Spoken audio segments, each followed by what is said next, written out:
primeiro, né, obrigado por você ter recebido esse convite e aceitado, no meio de tanta confusão aí que você está, essa transição de estado, enfim, teu trabalho, tanto que você faz não só dentro da tua empresa, mas pela comunidade. Então, obrigado pra caramba de você ter aceitado aí o convite. Acho que você, a gente estava aqui batendo um papo antes de apertar o botão de REC. E aí a ideia é que a gente compartilhe o máximo de conteúdo aqui enriquecedor para a comunidade e especialmente para quem está começando. Então a ideia é que o Sibelius aqui consiga compartilhar um pouco da história, da trajetória dele e que isso seja enriquecedor para quem está escutando. Então, sem mais delongas, eu queria que você, Sibelius, se apresentasse aí para quem ainda não te conhece, se é que alguém ainda não te conhece, quem é o Sibelius. Tá bom, valeu pessoal. Sou Sibelius, que esse nome é diferente, nome finlandês, vai saber por quê, né? O pai escolheu isso, é um bom nome até, que é único, né? Então, hoje eu faço várias coisas, né? Então, sou o CTO da Entra, que eu posso falar um pouco mais da Entra. Eu também crio algumas comunidades também, que eu acho legal, juntar um grupo de pessoas que tem o mesmo interesse pra gente trabalhar junto, fazer alguma coisa legal junto. Dou bastante mentoria pra galera, teve até uma vez que eu até passei do limite, provavelmente tava mentorando 50 pessoas que eu tava discutindo junto com eles. Então eu faço algumas coisas em escala, meio maluco, e eu também gosto bastante de criar coisas. Então criar software, fazer open source, contribuir, tem algumas ideias meio malucas assim, fora da caixa. É basicamente isso aí. Tenho várias frentes, sempre às vezes eu tento procurar alguma coisa diferente também pra fazer. Legal, caramba, cara, nem sabia que você fazia mentoria, mas não nessa escala. Então a gente vai voltar nesse assunto aí, que é uma coisa que eu tenho bastante interesse, faço, mas quando você fala esse número, eu penso, eu devo estar fazendo alguma coisa errada ou tem algum segredo para eu escalar, que eu queria ajudar mais gente e eu tenho feito mais no 1-a-1. Mas é legal, não sabia mais dessa tua faceta, né? Bacana. E você citou a Entre, então eu queria assim já pegar por aí. E queria um pouquinho que você explicasse aí como é que surgiu a Entre, o que ela faz, assim, explica um pouquinho dela para mim. Beleza, vou começar lá do início, assim. Eu tava fazendo Ciência Sem Fronteiras, acabei voltando pro Brasil, já tava fazendo trilha, graduação, mestrado, então já fiz um semestre de mestrado, meu orientador acabou indo para outro país. Eu vi um estágio numa startup na Ponto Tel, em São Paulo, achei que era uma ideia legal, era um estágio de verão. Uhum. Vou tentar uma coisa diferente, né, antes de continuar na carreira acadêmica, vamos ver o mercado de trabalho, né, porque quando você tá na academia, todo mundo fala que o mercado de trabalho é meio ruim, e a galera do mercado de trabalho fala que a academia é meio ruim, né, então você tem que ver quem que tá mentindo aí, né, ou não, né. E eu acabei dando sorte de cair na Ponto Tel, que tinha o Pedro e o Gustavo, que acabaram sendo meus mentores aí iniciais, os caras são muito bons, bem inteligentes, assim. E aí eu aprendi muita coisa lá, comecei a ler um monte de livros sobre startups, sobre um monte de coisa, achei legal, falei, vou tentar fazer alguma coisa minha também, uma startup também do zero, para ver se eu consigo, né? Se eles conseguiram, acho que eu consigo também. Uhum. Então nisso E eu isso você tentei... tinha quantos anos? Qual era a tua idade nessa altura? Acho que 23. Tinha Okay. acabado de sair, eu tava terminando a faculdade, eu terminei em 2015, no meio. Então fiz o estágio de verão lá, depois eu fui contratado como estagiário, depois acho que como desenvolvedor, engenheiro de software, nem tinha essa coisa de júnior, pleno, sênior, acho que, sei lá, eu nem me importava muito com isso, entendeu? Quando eu entrei na startup, eu nem sabia o que era back-end, front-end, eu nem tinha nenhuma noção disso, entendeu? Eu sabia um pouco de Python, eu fazia algumas coisas com machine learning também, e, sei lá, essa parte da web eu não tinha muita noção, sabia C++, coisa da faculdade em si, mas para aprender o resto foi bem rápido. Os conceitos são parecidos, assim. E aí, com isso, eu comecei a procurar uma stack, uma conjunto de tecnologias que eu achei legal para desenvolver alguma startup. A gente estava tentando fazer um chatbot, parecia uma boa ideia, né? Todo mundo sabe que chatbot é horrível, hoje em dia, né? Mas eu tentei fazer um chat, né? Um app com chat era bem difícil fazer, né? Eu tentei com Java, com Kotlin, Objective-C, Swift, e é bem difícil. Não sei se você já tentou fazer isso, é bem difícil. E aí eu achei o React Native nesse meio de caminho, 2015, 2016, e era muito fácil fazer um chat com isso, era muito fácil fazer um app. Eu falei, cara, isso aqui é incrível, não é possível que existe uma coisa tão fácil assim, parece mentira, assim. Eu achei legal, achei incrível mesmo, que era outro paradigma, né? Então não foquei muito no React ali na época, eu foquei mais no React Native, que era um jeito fácil de fazer app. Fazer app antes era bem sofrido, né? Ainda é, se você tá de Ainda um é. nativo. Ainda é sofrido, comparado com a JX da web. Então com isso eu criei o Meetup, que era o React Native SP, depois virou o React SP. A primeira pessoa que me manda mensagem foi o Rafael, o Turk, que ele foi o primeiro funcionário da Amazon no Brasil. E ele estava desenvolvendo também uns produtos lá, uns projetos lá, o Brand Lovers, com React Native. E a gente vai no Starbucks, começa a codar junto. E é tipo do primeiro dia, assim, uma coisa bem, bem filme mesmo. Achei legal também, a gente começa a fazer umas coisas legais. E aí a gente começa a trabalhar junto um pouco, e aí eu resolvo sair da Ponto.tel, porque lá era legal, mas eles não queriam crescer tanto. E aí, como eu queria aprender muito mais, queria usar o React, eles estavam no Angular ainda, provavelmente eles não tinham entendido que a tecnologia que você escolhe pode ser fundamental ou não para você escalar, né? Sim, é Então, verdade. acabei resolvendo juntar com o Rafa, que ia ter mais liberdade, né? Então, foquei mais onde que eu poderia aprender mais. Nem foquei muito em dinheiro naquela época. Acho que eu nunca foquei em dinheiro, nenhuma época em si, só ganhar o suficiente. E aí eu foquei mais em onde eu vou ter mais liberdade, onde eu vou aprender mais coisa, onde eu vou fazer coisa mais legal, coisa mais difícil.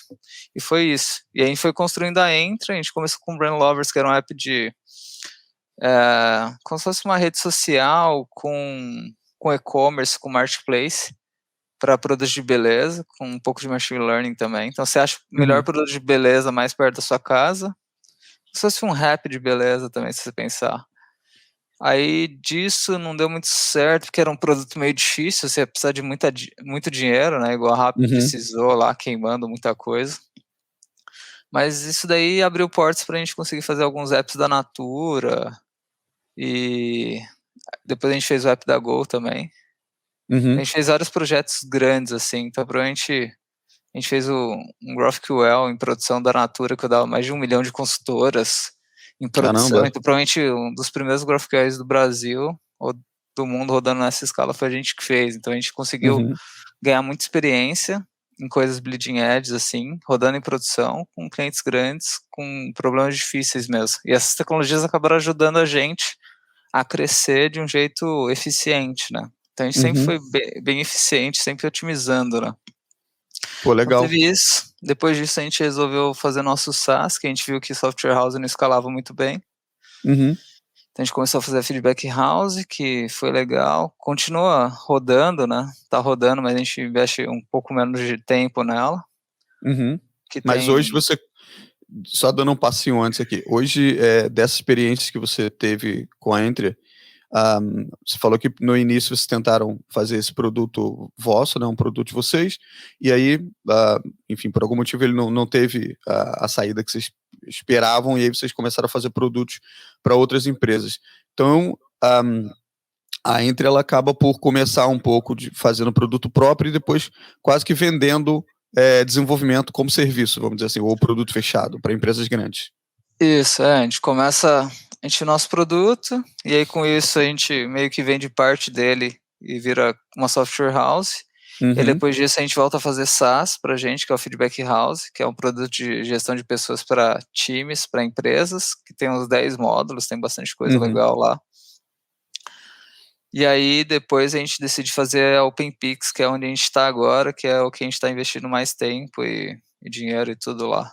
Que é uma plataforma de gestão de pagamentos instantâneos com Pix, que é a coisa mais legal. Acho que a coisa mais legal do Brasil hoje em dia é o Pix, né? Se não a única coisa legal do Brasil.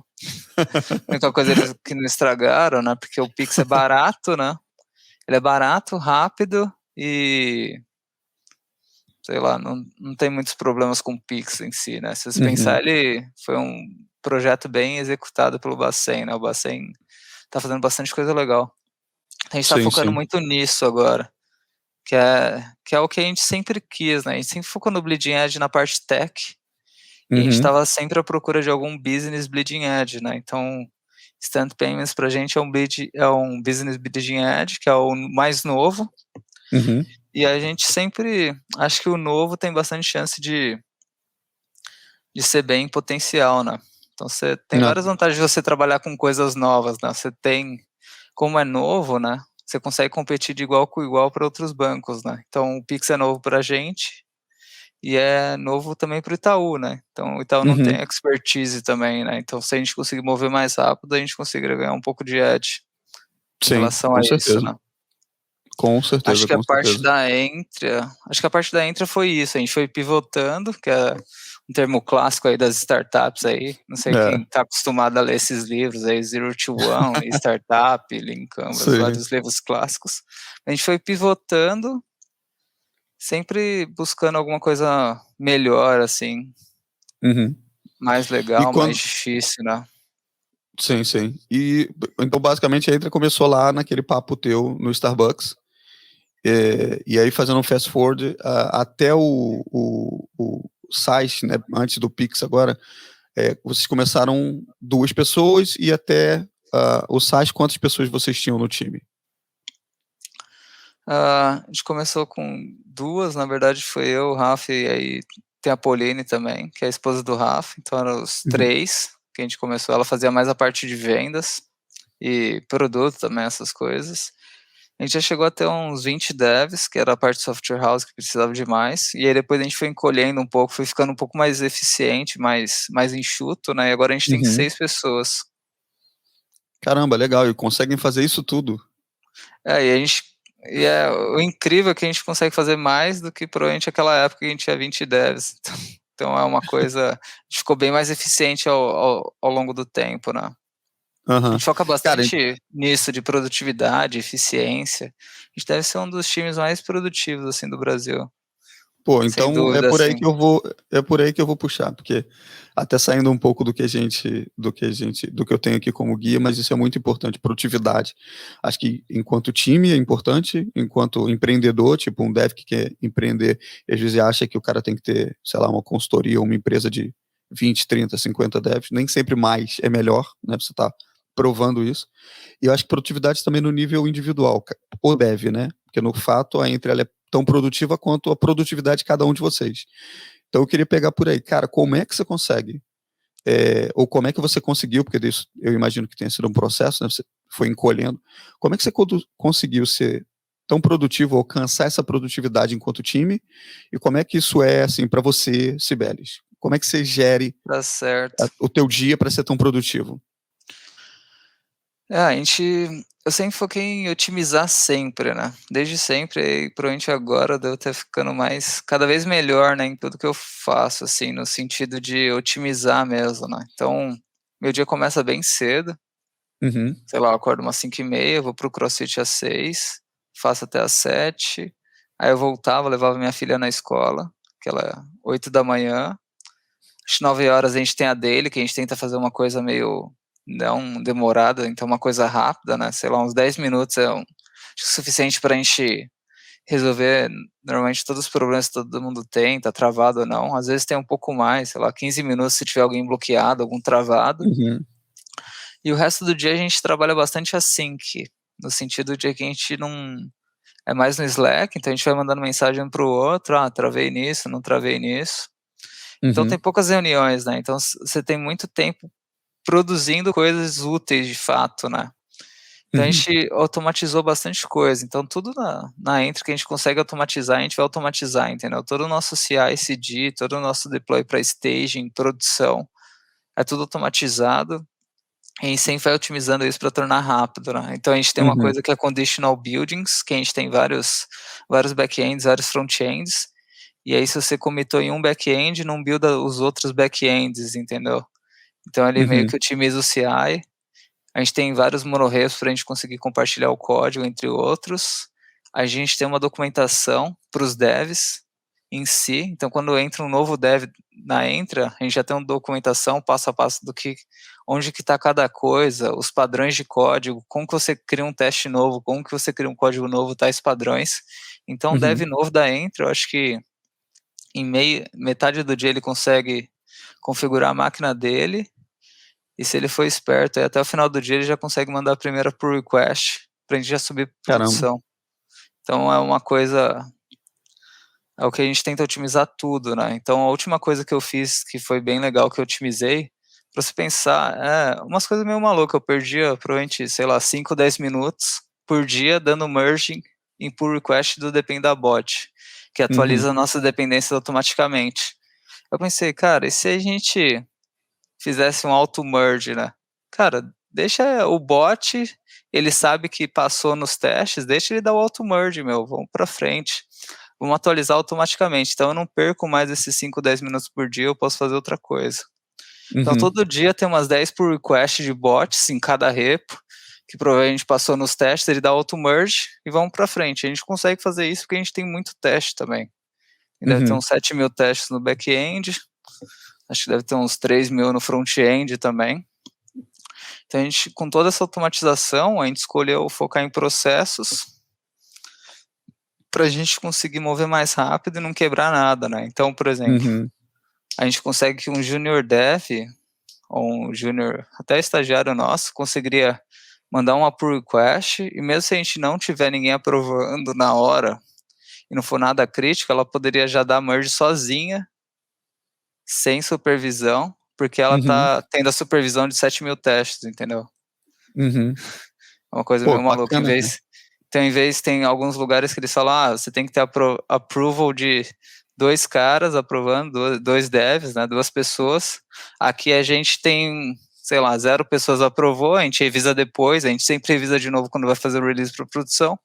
Então a gente deixa as pessoas irem para frente, né, deixam os devs em si, cada pessoa tomar a decisão se faz sentido ou não, ir para frente ou não, e a gente vai para frente mais rápido, entendeu? Porque se for uma decisão que pode ser reversiva de algum jeito, a gente reverte depois, entendeu? Se ela não vai ter uma consequência drástica. Entendi. Então, deixa todo mundo trabalhar, né? Então, às vezes a pessoa, fiquei travado, ninguém revisou meu pull request, fiquei travado 3 horas lá.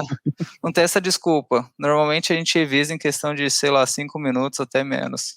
Porque a gente outra coisa que a gente faz é que todas as pull requests são bem pequenas. Então, como elas são bem pequenas, você consegue revisar em pouco tempo, entendeu? Então, todas as pull requests são pequenas, você consegue revisar em pouco tempo, todo mundo dá merge na master direto, e aí na master já está atualizando staging, a gente testa em staging, passou todos os testes, deu certo, a gente fez um teste manual nosso, vai para produção. A gente faz release todo dia para produção também. Caramba. Então, para produção, a gente tem pouca coisa que a gente testa também, porque como você tem release todo dia, toda hora, sei lá, todo dia, você tem pouca coisa para testar, então o risco desse release é menor. Então, como você foca muito nisso, isso daí são vários conceitos que a gente aprende no livro Principles of Product Development, que é um dos melhores livros de desenvolvimento de produto, que ele faz uma análise matemática usando teoria de filas, que é um livro um pouco difícil de ler, mas que eu recomendo, se alguém quiser discutir comigo, lá tem vários artigos meus sobre isso. É o melhor livro que ele explica como que você tem que lidar com o produto para dar certo. Tem outras coisas que a gente faz também, a gente trabalha bastante nas issues, então a gente, antes do dev começar a codar, a gente deixa a issue bem organizada, você tem que fazer isso, isso, isso, e aí dependendo do nível do dev, a gente faz mais passo a passo, então você tem que fazer isso no back-end, isso, isso, isso, front-end, isso, isso, isso. Se for um dev um pouco mais sênior, a gente já deixa de falar, a gente quer isso, e aí o dev sênior propõe o que ele acha que é a melhor solução, a gente faz as pessoas pensarem, né? A gente faz o dev pensar, ele propõe a solução pra gente, a gente discute, e aí a solução é dele, né? E aí ele propôs, ele implementa, tanto back-end, front-end, é todo mundo full stack, pra gente não faz sentido você ter só uma ponta, porque senão você fica travado. Então o full stack faz você mover mais rápido, entendeu? Porque a melhor pessoa para implementar o back-end é quem vai fazer o front-end, quem vai consumir do outro lado, né? Então a gente não acredita muito nessa separação aí, front-end e back-end, eu acho que acabou sendo pior aí para sei lá, para a comunidade ou para o mundo em si, né? E a gente tem bastante coisa de automatização também, a gente tem uma coisa de code mode, que eu acho que pouca gente usa, que é no nível de ST, que é nível de ST Abstract Syntax Tree, seria um regex um pouco mais poderoso, né? Então a gente consegue mudar alguns padrões antigos de código usando como se fosse um nível mais de compilador para transformar o código. Então a gente transforma código velho em código novo automaticamente. Então daria para a gente precisa disso porque a gente tem muito código. Como a gente tem muito código, não dá para você mudar na mão, entendeu? 100 mil arquivos. Então a gente tem que rodar um script para atualizar 100 mil arquivos. Então como a gente tem essa escala, a gente precisa de soluções melhores, né? A gente precisa ser mais inteligente. Outra coisa que a gente faz também em questão de produto, a gente foca muito no simples. A gente gosta muito do simples. Simples é sempre melhor. Se tiver difícil, se tiver complexo, se está difícil para desenvolver, se o design está difícil, quer dizer que tem alguma coisa errada, assim. Se está difícil para codar, provavelmente o usuário que vai usar isso também vai sentir essa dificuldade, né? Então, o que a gente faz? A gente tenta codar o mínimo possível e só codar o necessário mesmo. A gente foca muito assim. Fiz até uma pergunta lá no Twitter que foi bem interessante, que acho que a galera, como ela não tem essa análise de custo, economia, sunk cost, né? Então imagina que você fez uma feature lá, tá 90% dela, certo? Aí você descobre que essa feature não agrega nenhum valor para o seu cliente final. O que você faz com ela? Você joga fora ou você faz os 10%, entendeu? Bastante gente respondeu que é melhor. Acho que bastante gente respondeu que você tem que fazer os 10%, né? Na verdade, não, você tem que jogar fora. Porque não agrega valor, já era. Beleza, você gastou um valor, um dinheiro, você investiu nisso, você tem que jogar fora, não agrega mais valor, né? Isso daí, bastante empresa antiga, né, que não entendeu o sunk cost, cai nesse meio que golpe que acaba atrasando elas, né? Então, por exemplo, a empresa antiga lá contrata um servidor, custou 10 milhões de dólares, beleza. Daqui a 2 anos o servidor já não vale mais. Não vale mais nada, né? Tá atrasando o time, né? Só que ela não joga fora o servidor porque gastou 10 milhões de dólares. Não, deixa ele ali, vamos usar mais, tem que usar mais, né? Só que aí você usando mais, você acaba perdendo mais dinheiro, né? Você já perdeu esse dinheiro, entendeu? Não tem jeito. Sim.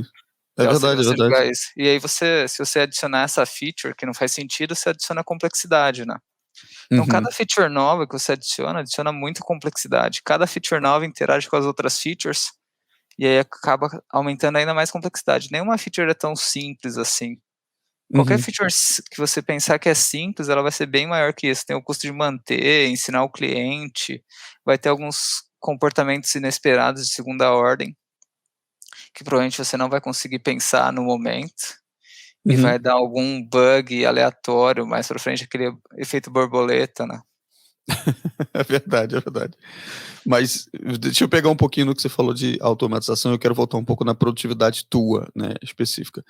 Mas quando você falou sobre automação e a questão, principalmente da tua automatização nos pull requests, reviews e tal, você falou que hoje você tem um time de 6. Como é que tá dividido essa galera? É todo mundo sênior? Porque eu vejo isso muito funcionar quando você fala por exemplo, automaticamente fazer merge de pull request, faz muito sentido para mim se você confia muito no código que está sendo entregue, porque você consegue validar automaticamente, você não quebra, né? Se a feature está ali entrega, você consegue fazer validações técnicas, mas qualidade do código em si, né? Eu posso implementar a mesma coisa de várias formas diferentes e umas mais otimizadas que outras. E aí acaba que um pouco dessa avaliação sobre esse código é melhor ou pior para esse tipo de cenário, vai um pouco dessa revisão, eu diria, manual, né? Um pouco aqui na minha opinião.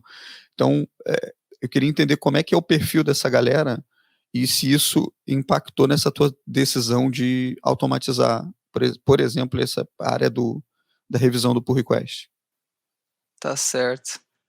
Acho que o melhor, um dos business mais incríveis que existe é o McDonald's, né?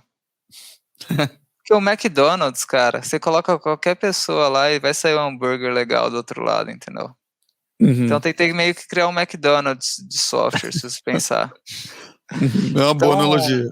Uma boa analogia, né? Não dizendo que nossos devs sejam ruins ou não, né? A gente sempre contrata pessoas legais, pessoas inteligentes, pessoas que a gente acredita no potencial.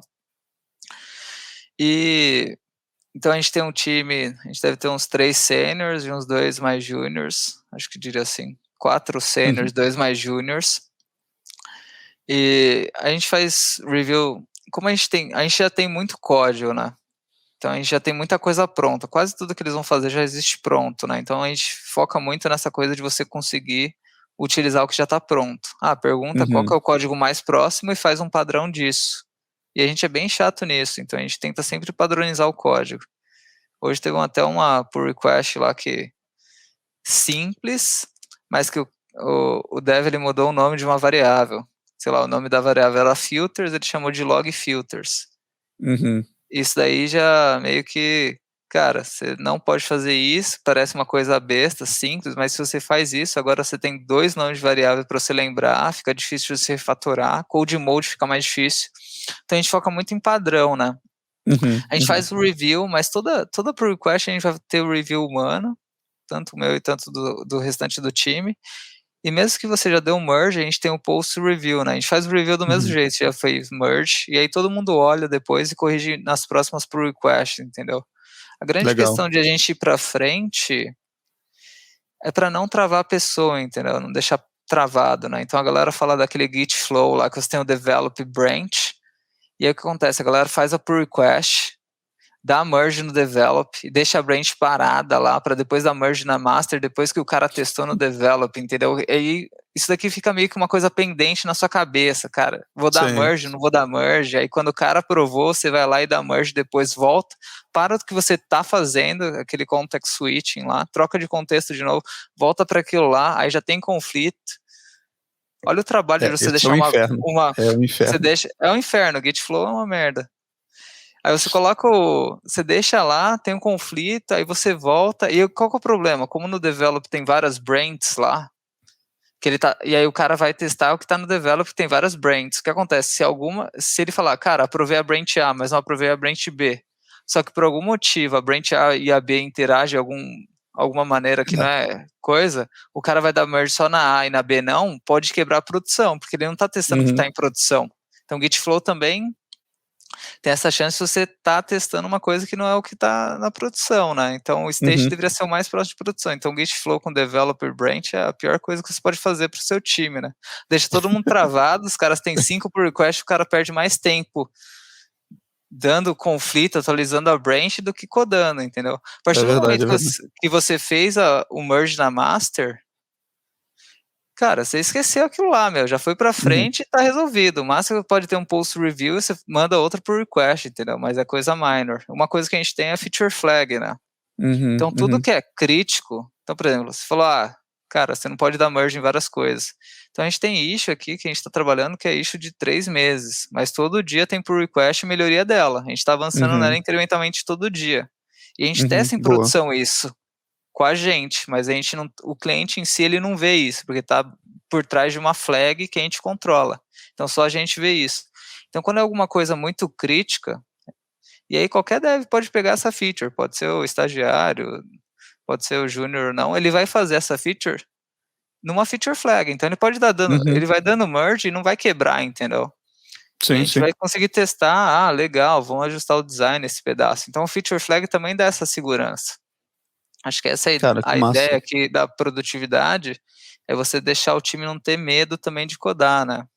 Porque se o cara tem medo, ele não vai codar, né? Ele vai codar mais devagar, entendeu? A gente tenta, cara, não tem medo, não tem porque você ter medo de codar no nosso codebase. A gente tem um monte de teste. Você fez um teste para feature que você fez, tá numa feature flag. Cara, você não vai quebrar a produção. Se você quebrar a produção, não é sua culpa, entendeu? É a culpa de algum processo. A gente usa o Kubernetes aqui, né? E aí já teve uma vez que a gente quebrou o build. Todo mundo quebra o build, né? Não tem como você não quebrar a produção.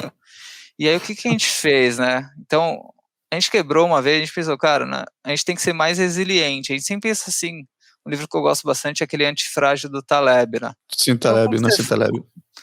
O cara tem vários livros legais. Dá pra citar o Black Swan, Antifrágil, o Skin the Game, são os livros clássicos. Skin the Game, muito bom. Que eu falo para todo mundo ler aí, que é o básico aí.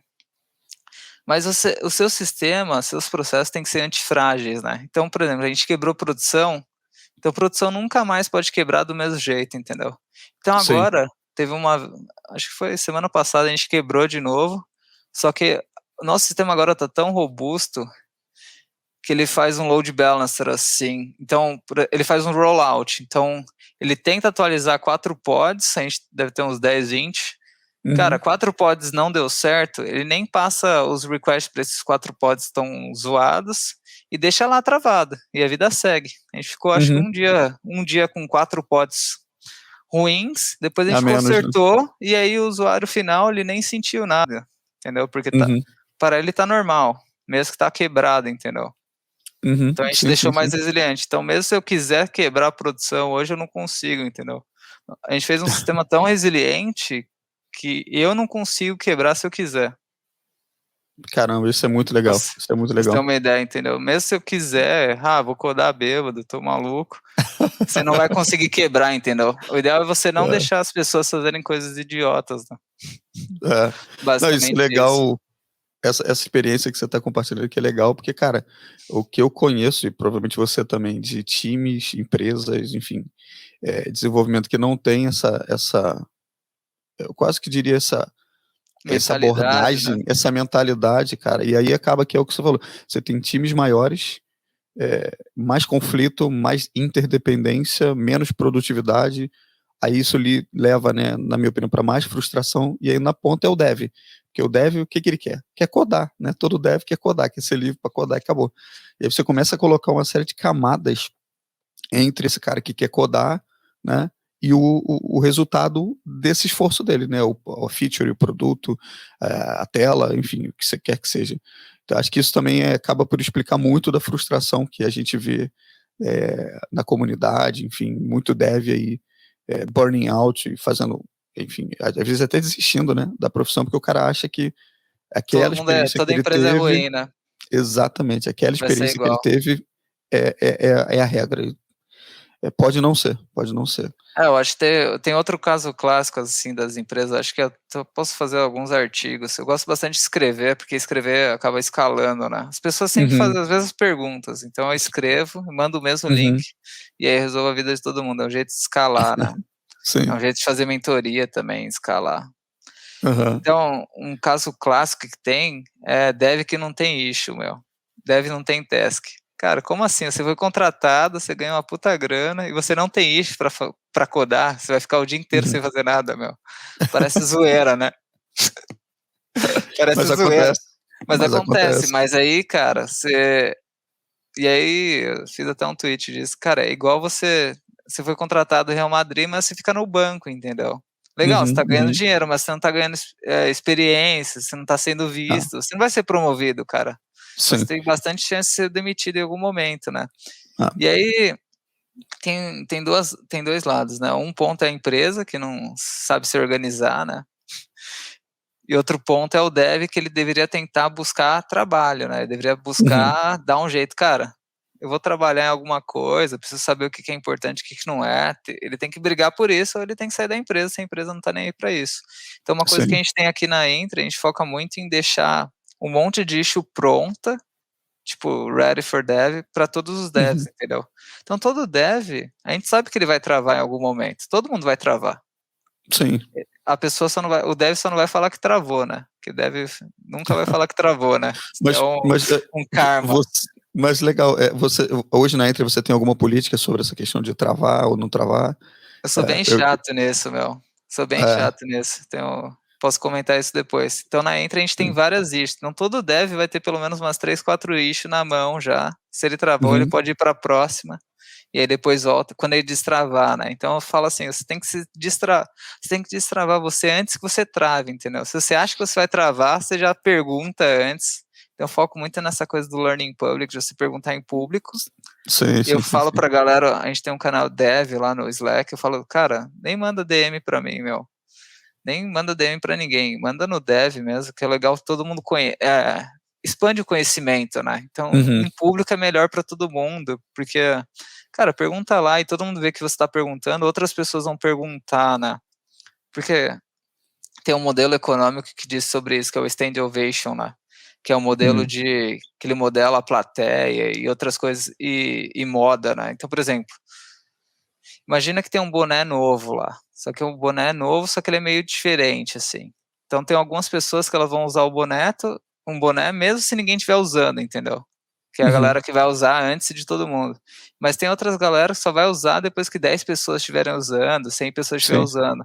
Então, quanto mais pessoas estiver perguntando lá sobre dúvida, melhor para as pessoas que têm um nível maior de restrição nisso, né? Acho que pergunta é idiota ou não, tá tomando o tempo do time. E aí tem outros pontos também, né? Então, a gente tem isso daí. Uma coisa que eu faço também, que a galera também, acho que foi um assunto meio polêmico também, né? Mas quando deve é muito júnior ou estagiário, assim, você tem que fazer um pouco de... Qual que é o nome daquilo lá? Tem que ficar pingando o dev. Você tem que ver se ele tá vivo ou não, que é, ó, esqueci o nome disso. Você tem que fazer meio que um micromanagement, né? Que eles falam que é meio ruim, né?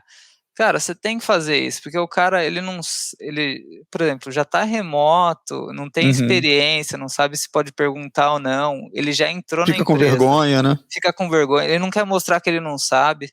Esse é o grande mito, né? Quanto mais sênior, mais você fala que você não sabe, beleza.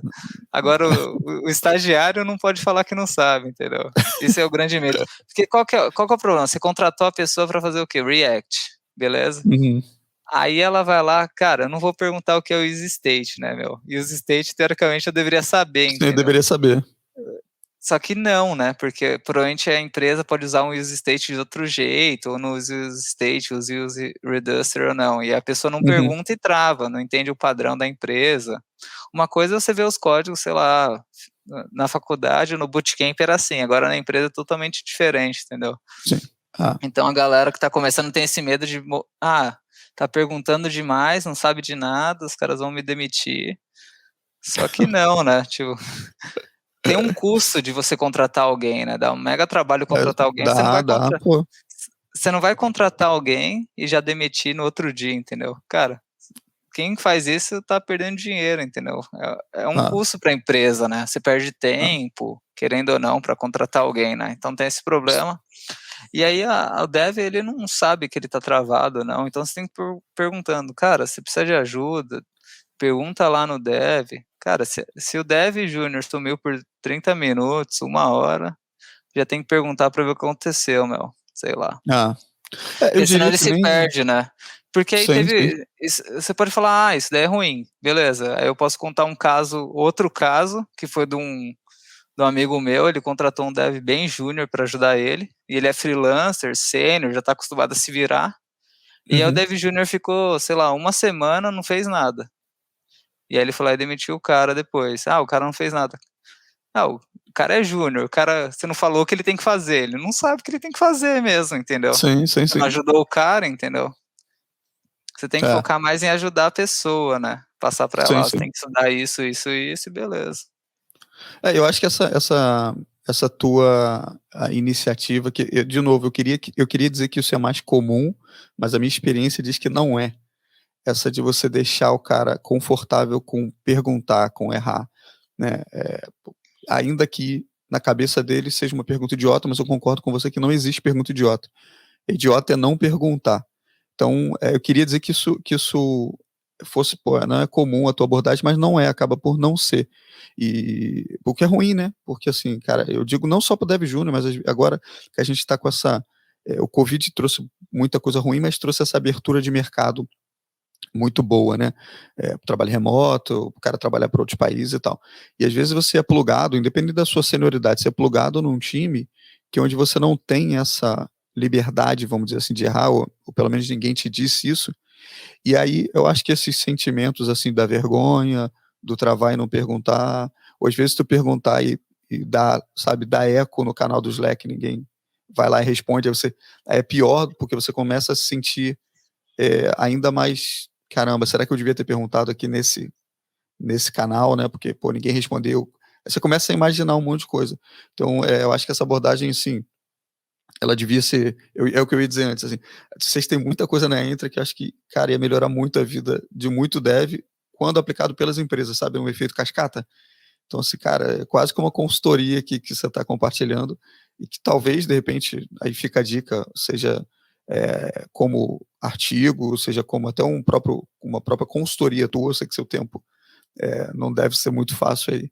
Mas para que outras empresas empreguem essa abordagem que vocês têm, porque, cara, é fantástico, assim, e eu, cara, já passei por empresas, mega empresas, e empresas muito pequenas, startups, e eu te digo, assim, que é muito raro encontrar uma pegada como a pegada que vocês têm, muito, muito raro. E, obviamente, que isso se traduz no que a gente estava falando, do que vocês conseguem atingir com a quantidade de pessoas que vocês têm hoje. Isso daí, talvez você pode pensar alguns princípios, né, algumas coisas simples, básicas, que acabam tendo um efeito colateral, assim, bem grande, né. Eu tenho vários artigos sobre isso, como treinar os devs, como não treinar. Tem uns livros legais, eu acho que o problema é que a galera lê pouco também. Tem aquele livro Hard Things About Hard Things, que ele fala uma coisa genial, que você tem que treinar todos os seus funcionários, todos os funcionários. Não importa, você pode pegar o cara mais sênior do mundo, você contratar um cara da Google, você tem que treinar o cara para ele estar de acordo com a sua empresa ou não, entendeu? E sobre produtividade, a melhor pessoa para você aumentar a produtividade é a pessoa menos produtiva, né?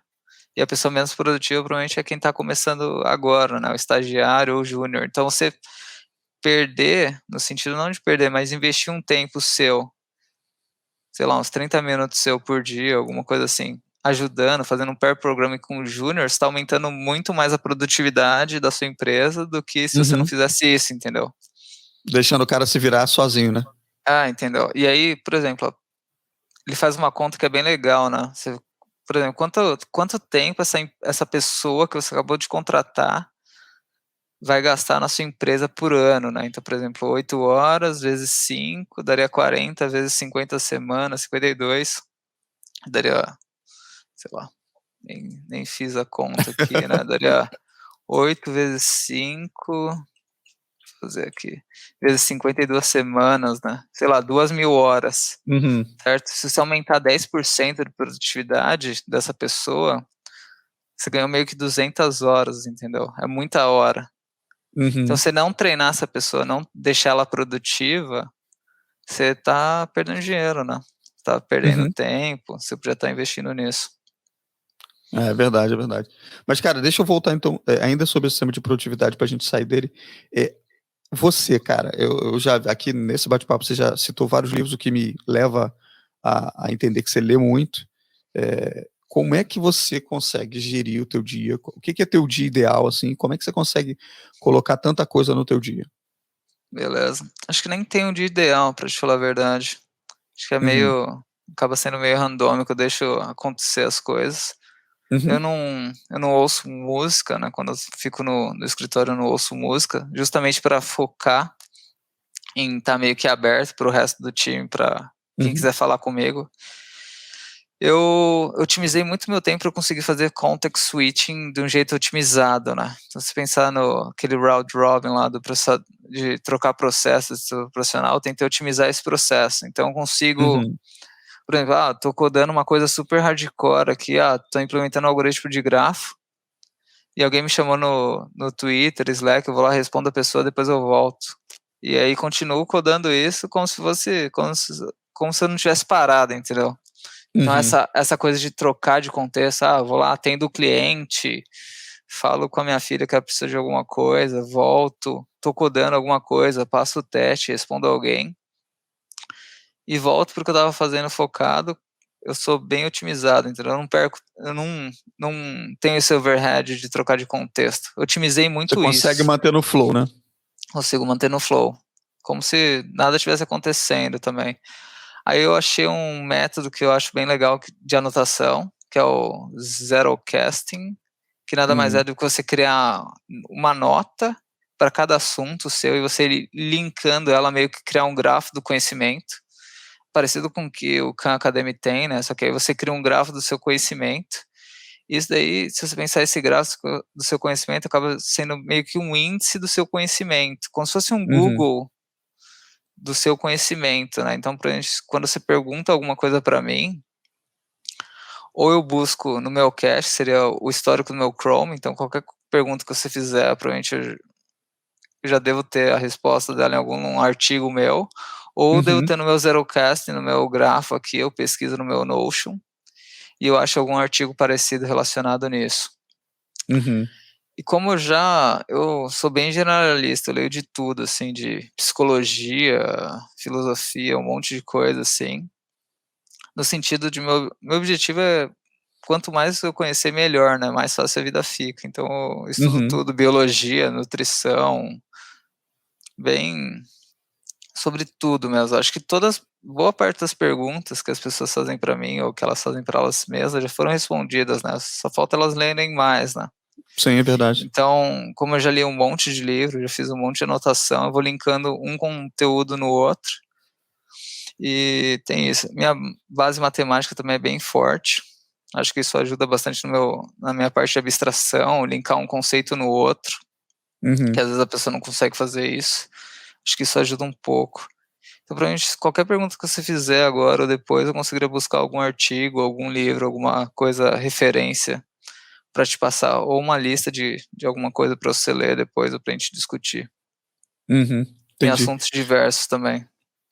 Então, mas tirando esses métodos, vamos dizer assim, que você citou agora, eu quase que consigo inferir que a tua produtividade ela é muito também ligada à tua personalidade, né?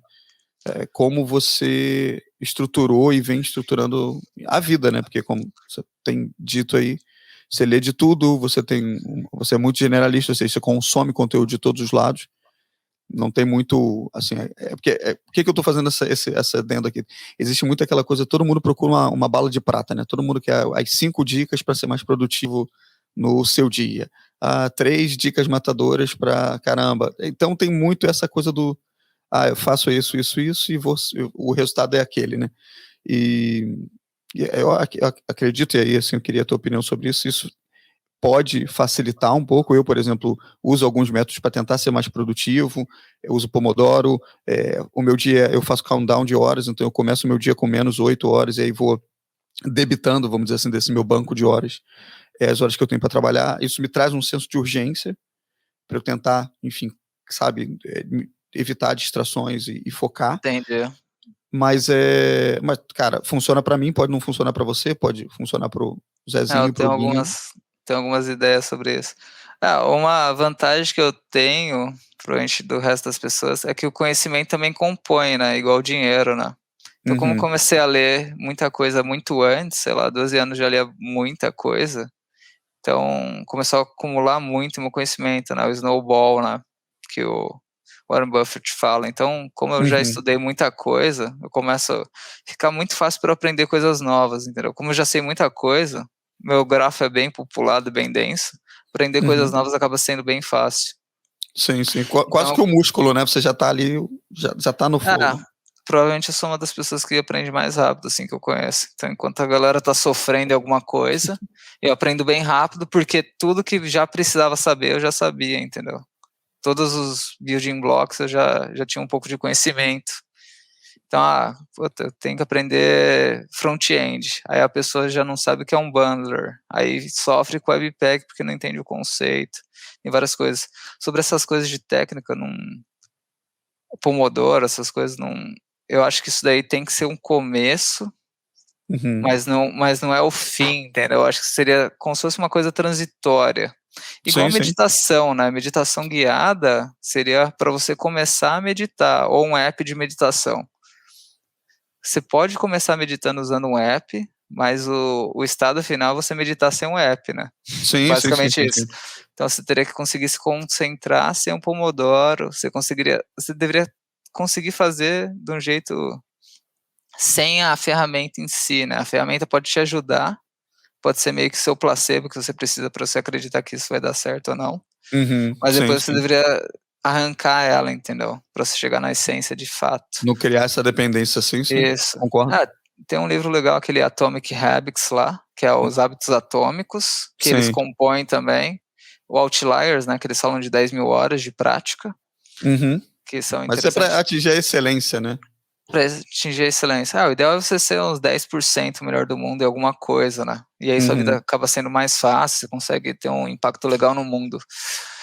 E deixa eu comentar disso.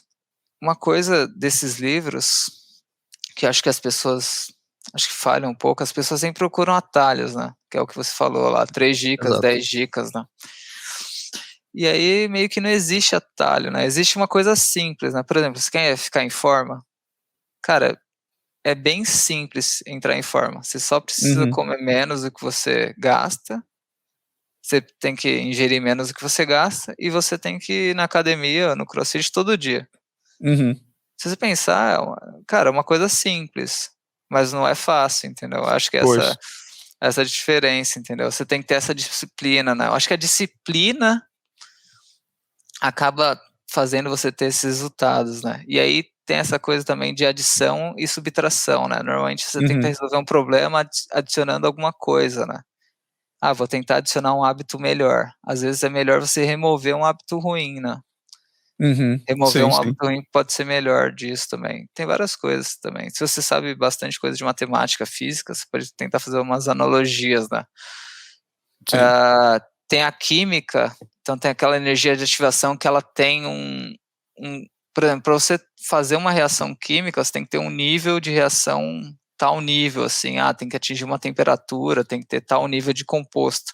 Isso daí Uhum. aplica em vários momentos da vida, eu acho. Por exemplo, o seu primeiro trabalho vai ser o mais difícil, e depois fica mais fácil. O nível de ativação para você conseguir o primeiro trabalho é mais difícil. Os próximos vão ser mais fáceis.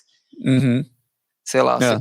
conseguir, sei lá, namorar a primeira menina vai ser mais difícil, depois vai ficando mais fácil. Então, tudo que é primeiro tem esse nível mais difícil, assim, no começo. Sei lá, o primeiro bug é mais difícil, tem várias coisas assim.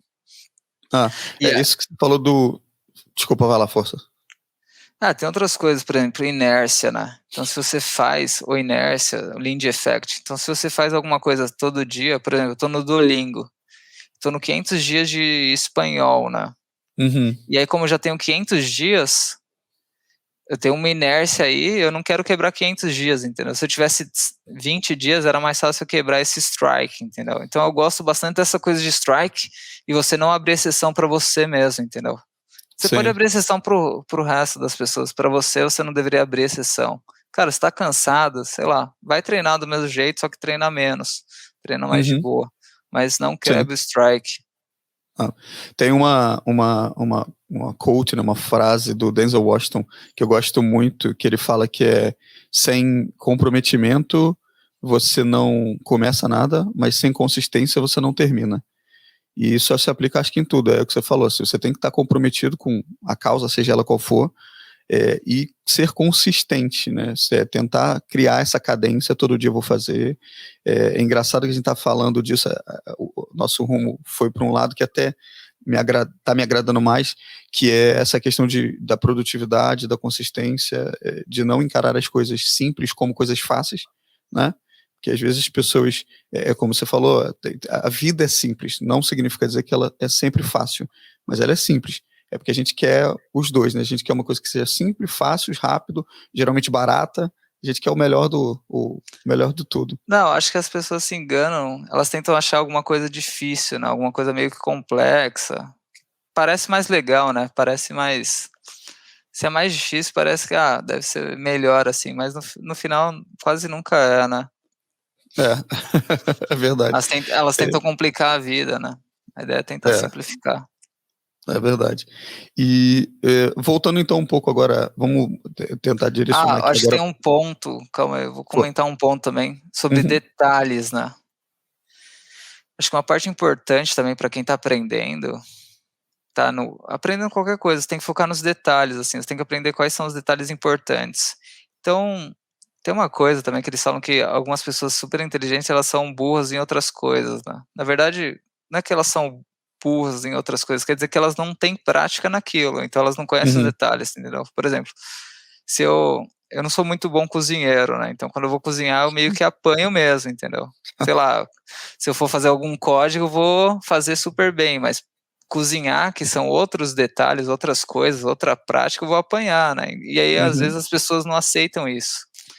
Então, por exemplo, acho que foi o ano passado, ano retrasado, eu sabia que eu tinha uma deficiência no sentido de CSS, de, como que eu faço um CSS, uma landing page, alguma página mais bonita, alguma coisa assim, e aí eu resolvi voltar do zero mesmo, estudar do zero isso, como beginner mesmo, que eles falam, né, bem uhum, de iniciante, fazer do zero mesmo, passo a passo. Cara, assume que você não sabe alguma coisa e aprende de verdade, entendeu? Você falar, cara, eu sei isso daqui sem saber, acho que acaba sendo pior, entendeu? Acho Uhum. que você assumir para você mesmo que você não sabe alguma coisa é melhor, porque aí você vai atrás e você aprende de verdade, né? É verdade, é verdade. E, cara, pegando, acho que você já respondeu parte dessa pergunta aí ao longo do tempo, mas voltando aqui um pouco agora para os devs, né? Assim, essa galera que vai tá começando agora. O que que você acha que um cara que está começando agora, né? Assim, ele tem que ter, seja para entrar na Entra ou para o mercado como um todo? O que que você acha assim, cara? Esse cara tá entrando agora, ele tem que ter isso ou as coisas, né? O que que não pode faltar para um cara que está começando na nossa carreira, vamos dizer assim? Beleza. Talvez não é nem. Acho que a parte técnica, quando você vai ficando. Você vai passando, assim, a parte técnica acaba sendo uma coisa trivial, né? Acho que a parte técnica Uhum, vira uma commodity, que a galera sênior mesmo consegue codar praticamente qualquer coisa, assim, qualquer coisa meio trivial. Acho que uhum, quem tá começando, assim, acho que o foco inicial, acho que a galera erra muito. No começo tem que ser muito especialista, né? Acho que a galera, sei lá, acho que desaprende na escola, né. Na escola você sempre começa mais generalista, né. é verdade. Você começa generalista por quê? Porque você não sabe o que você gosta ainda, entendeu. Então a galera, por exemplo: vou pegar meu estágio já em front-end, alguma coisa assim. Cara, você nem sabe o que você gosta, a área é tão abrangente, né. Eu acho que o primeiro passo, assim, de quem tá começando é tentar aprender o máximo possível de tudo. No Uhum, sentido, não precisa aprender profundidade, né, acho que você pode focar mais em largura, assim, aprender um pouco uhum. de tudo, e aí Entender, depois né? entender um pouco de tudo, como que as coisas se conectam. Tem bastante gente, assim, que é front-end e não sabe como que o back-end funciona. Para mim, se você não entende todas as partes e como uma coisa se conversa com a outra, você não consegue criar uma solução, a melhor solução possível, entendeu. Você tem que entender como as Uhum, coisas funcionam em si. Então acho que tem que ter essa visão de você querer aprender o máximo possível, não se limitar. Tem bastante gente que reclama: muita coisa para aprender. Sei lá, para mim, é uma cara, é só você ir aprendendo um pouco de cada coisa, sei lá. uhum. É a Seja mais efi consistência, né, que a gente falou. tem a consistência, tem a parte de ser mais eficiente, entendeu. Acho que você tem que ser cara, se tem muita coisa para estudar, você tem que dar um jeito de aprender mais rápido. Ou Uhum. você foca no que é importante, o que que não é importante. Isso daí também é um mega problema, né, as pessoas não sabem o que é importante, o que tá no começo, não sabem o que é legal. Acho que isso, acho que inglês é importante, que a galera do Brasil ainda o inglês é péssimo.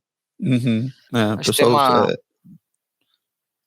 tem fala. isso, acho que tentar procurar feedback, né, procurar empresas legais que você tenha liberdade para você aprender, discutir essa coisa, pedir feedback mesmo, aceitar feedback, aceitar que você Uhum. não tem que melhorar muito ainda, né, acho que a galera às vezes não aceita isso. O Twitter, se você fala qualquer besteira dessa, a galera já tenta te Já vira cancelar, treta, né? É, já já vira vira treta. treta. Cara, seu inglês não é legal, você tem que melhorar seu inglês, entendeu? Por exemplo, se você quer ser um mega dev e ganhar $100.000 por mês, meu, você tem que ser o melhor dev. Não Uhum. tem como, cara. Você vai ter que estudar muito, estudar mais do que todo mundo, fazer muito mais, entendeu. Acho que se você vier de uma família um pouco mais pobre, né, que foi o meu caso, né, eu vim de uma família bem pobre, eu acabei dando sorte em si, né. Sorte entre aspas, né, Entre porque aspas, né? estudei bastante, né. Então, no começo eu consegui passar na UBMAP 2 vezes, eu fiz 2 cursos de matemática, isso me ajudou, e aí com isso eu consegui passar na USP, e aí da USP eu fiz Ciências e Fronteiras, então ganhei bolsa minha vida inteira, ganhei bolsa desde a 7ª série, ganhava bolsa do Uhum. governo, e aí com isso eu consegui me formar e consegui até ter uma vida razoável agora, né. Uhum. Então Uhum. se você, sei lá, veio de uma família mais pobre, querendo ou não, você vai ter que codar mais que todo mundo, entendeu? Você vai ter que estudar mais que todo mundo, você vai ter que ralar mais que todo mundo, entendeu? Uhum. E, sei lá, pega o seu tempo livre, assim, sei lá, se diverte também, vai beber com a galera, mas, sei lá, foca um pouco para melhorar a sua vida em si, né? Porque aí você investe nisso para você ter mais tempo livre no futuro, entendeu?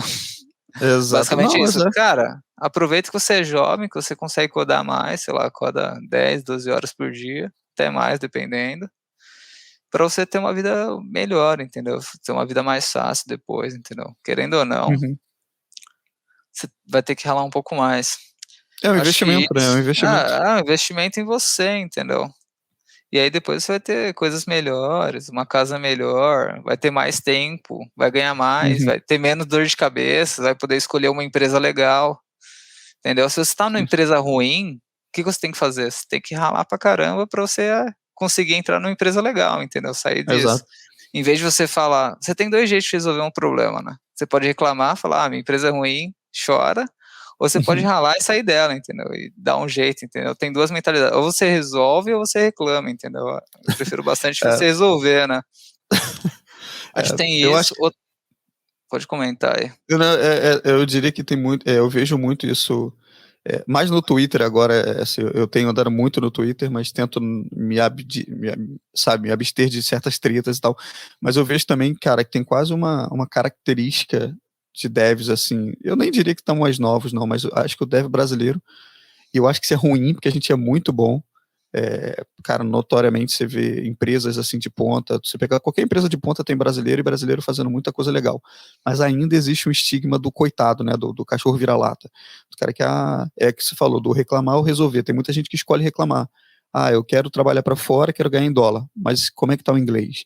O inglês tá ruim. Mas o que você está fazendo para melhorar o teu inglês? Está no Duolingo? Está consumindo conteúdo no YouTube? Sei lá, está fazendo o quê?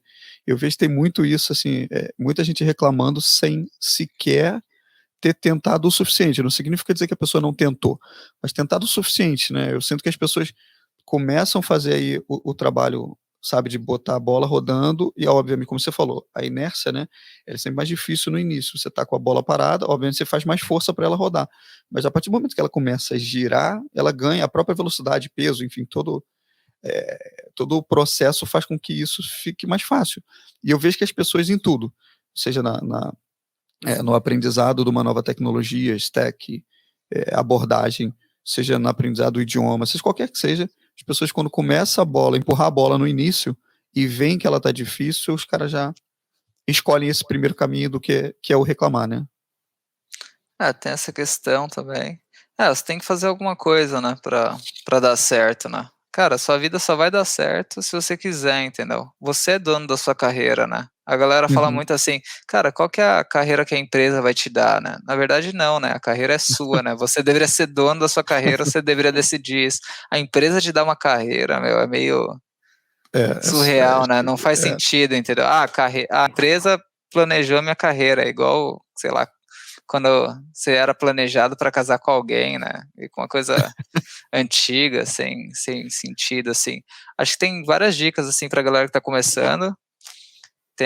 Cara, você tem que estudar muito, não tem jeito. Você tem que uhum, ficar bom em aprender coisas novas, entendeu? E focar em resolver problemas, né?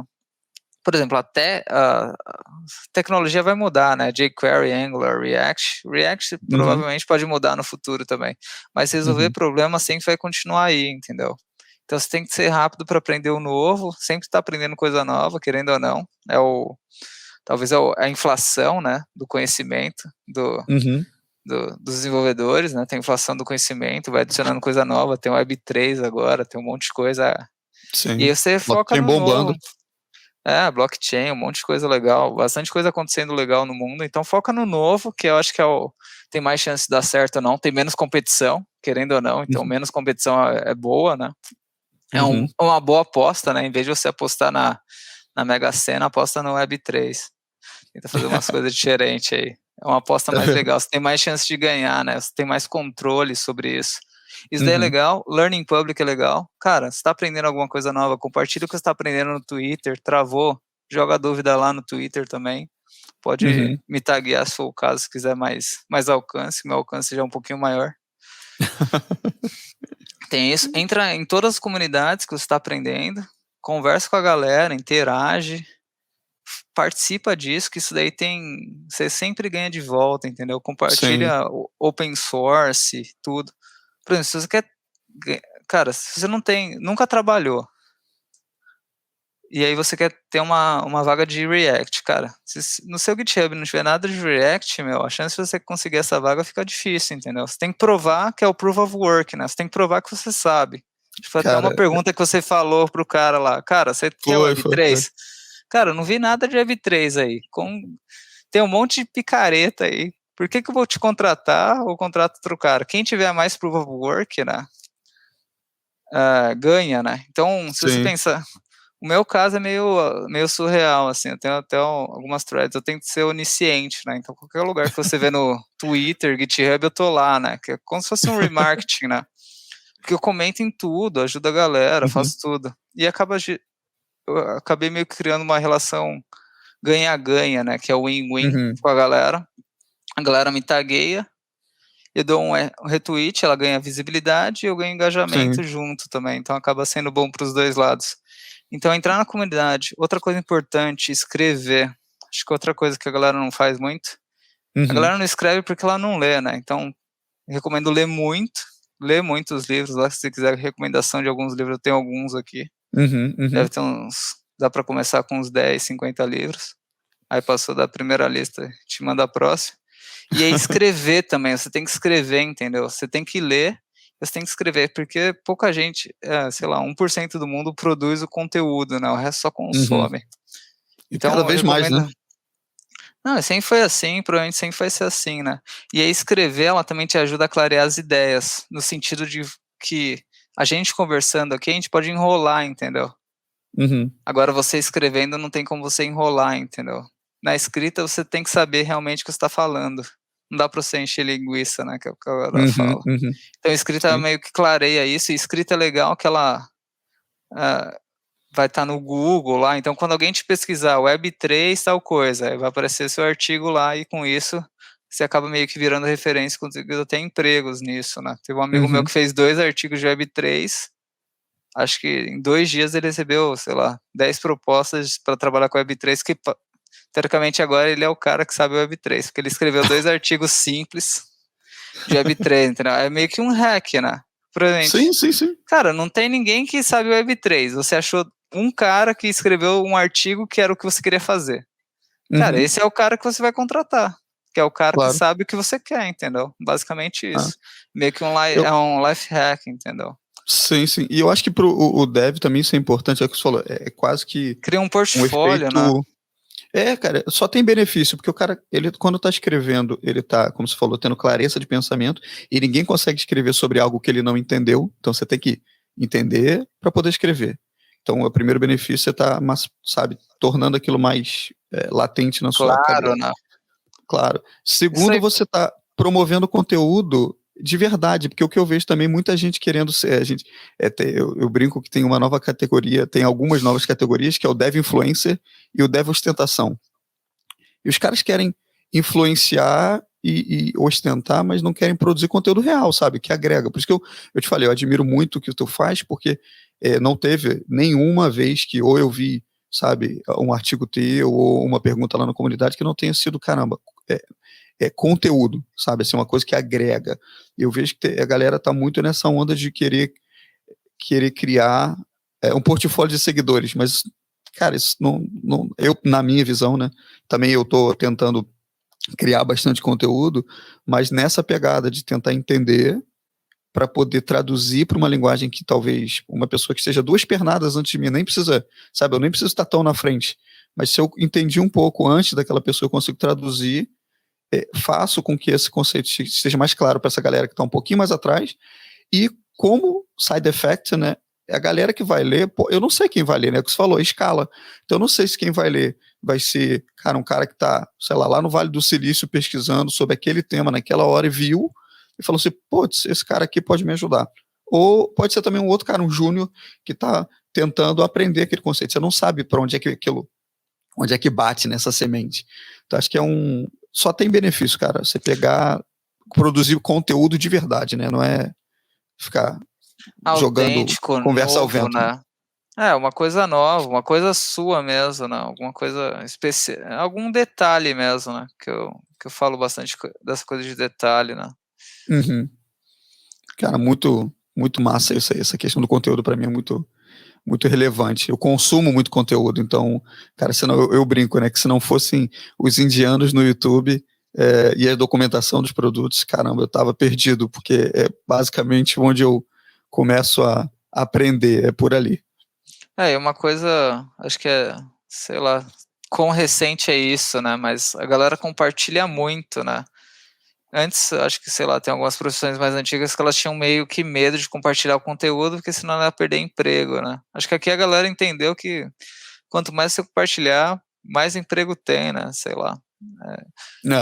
Eu Porque acho que tinha muito aquele conceito do o conhecimento é o poder, né? Quem tem o conhecimento tem o poder.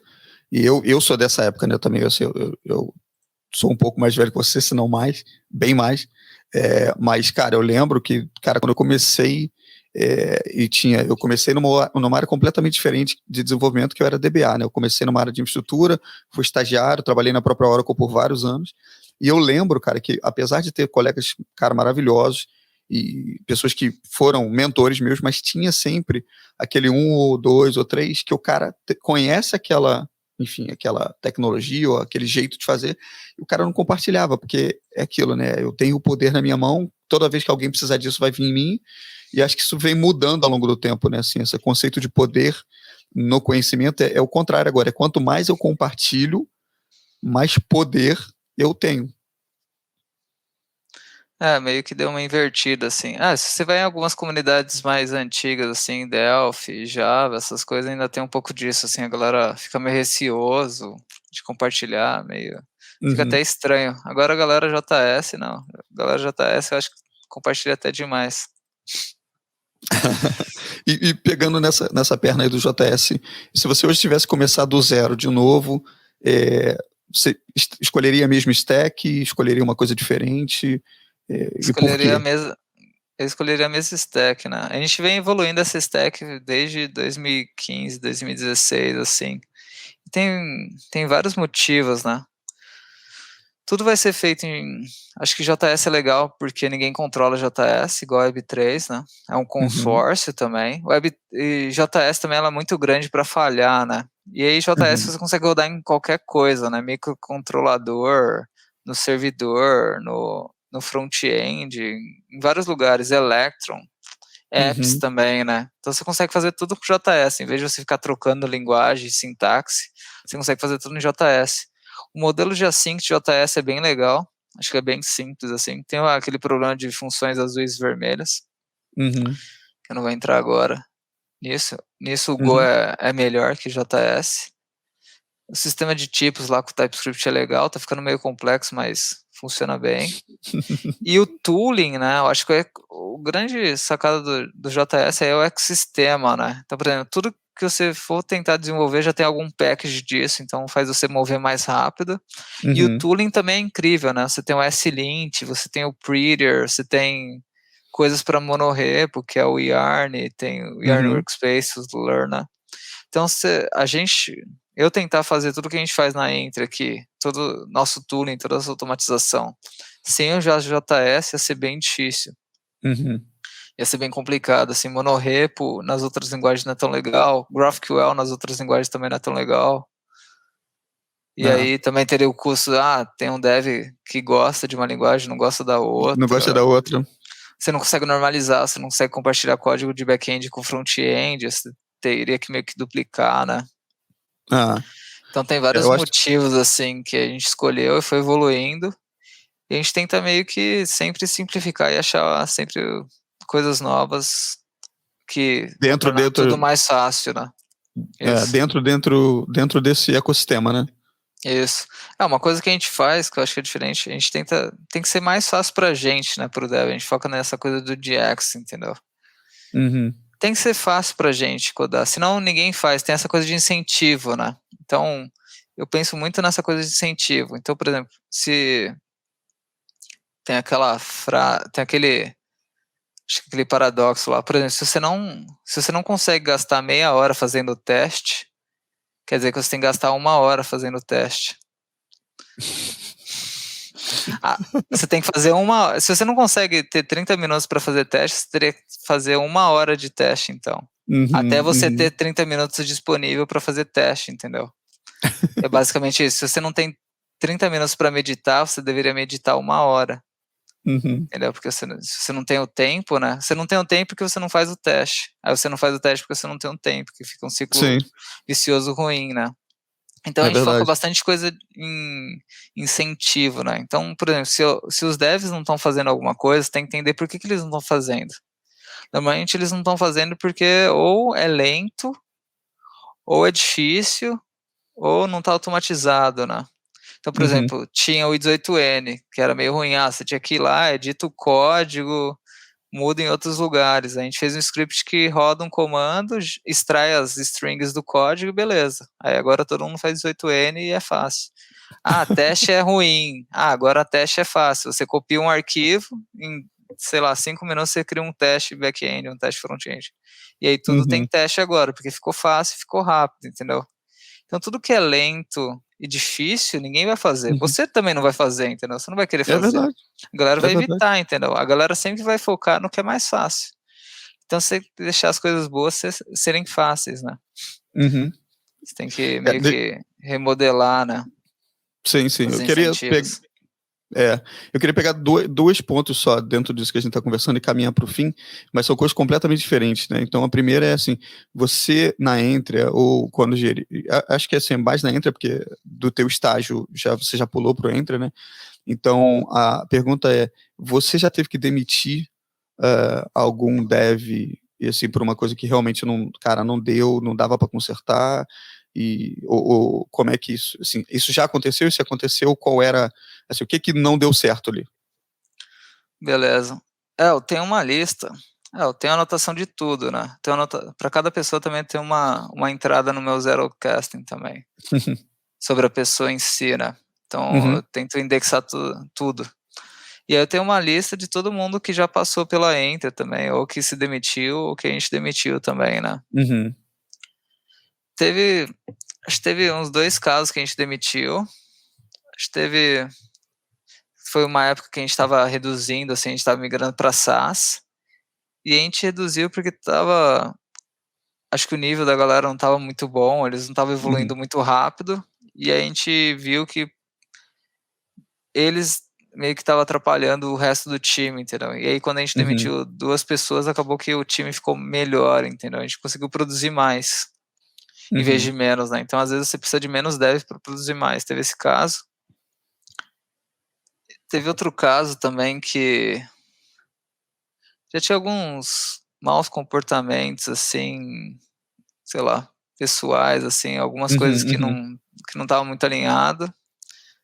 E a gente entendeu que a demissão para ele seria melhor para ele em si, entendeu?